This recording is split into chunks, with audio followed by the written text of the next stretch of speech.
हमारे साथ इस समय हमारे दो संवाददाता जुड़ चुके हैं, अमित भारद्वाज, आदित्य वैभव, दिल्ली और पटना से।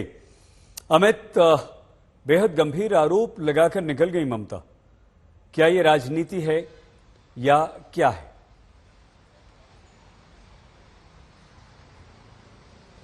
सही देखिए, अगर कम शब्दों में कहा जाए तो एक पंथ दो काज वाला काम किया है ममता बनर्जी ने।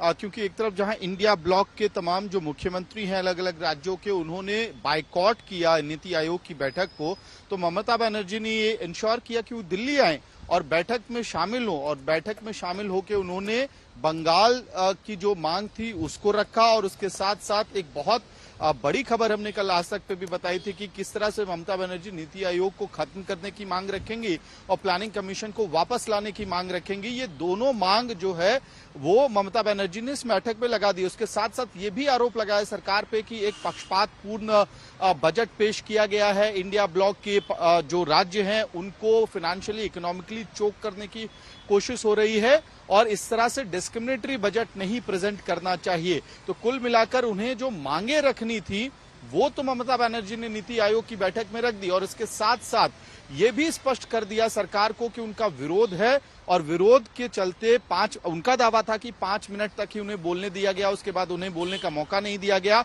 और वॉकआउट कर गई। यानी कि मांग रखना और विरोध करना, प्रोटेस्ट करना, ये दोनों काम ममता बनर्जी ने नीति आयोग की बैठक में कर लिया। इसलिए कह रहा था मैं कि एक पंथ दो काज। लेकिन वही दूसरी तरफ सरकार की तरफ से भी बयान आ रहा है, निर्मला सीतारमण ने स्पष्ट कर दिया। जी सईद। ठीक है अमित। आदित्य, सबसे महत्वपूर्ण सहयोगी एनडीए के नीतीश कुमार क्यों नहीं आए?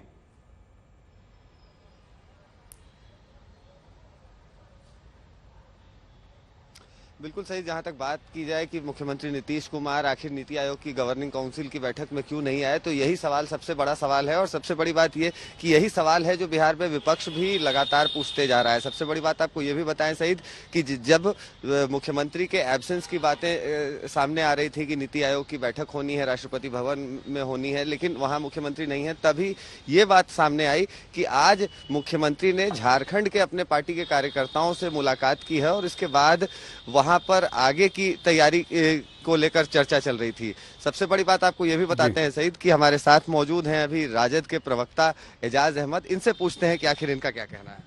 देखिए, सबसे बड़ी बात यह है कि मुख्यमंत्री जी बिहार के लोगों के विकास के प्रति कहीं से चिंतित नहीं है।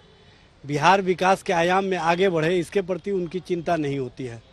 बिहार के लोगों के हितों की रक्षा के लिए वो कोई काम नहीं करते हैं। सिर्फ और सिर्फ अपने लोगों को, अपनी राजनीतिक स्वार्थ को और अपने राजनीतिक हित में क्या फैसले लेने हैं उसी पर काम करती है, उसी पर इनका जोर रहता है। इस तरह की राजनीति करने वाली भारतीय जनता पार्टी और जनता दल यू के नेता एक दूसरे के साथ नूरा कुश्ती का खेल खेल रहे हैं, एक दूसरे के साथ खींचातान की स्थिति में लगे हुए हैं और कहीं ना कहीं बिहार और बिहार के हितों का नुकसान पहुंचा रहे हैं। आपने साफ तौर पर सुना सईद कि किस तरह से विपक्ष लगातार हमलावर है, और सबसे बड़ी बात यह कि अब ये बात सामने आ रही। जी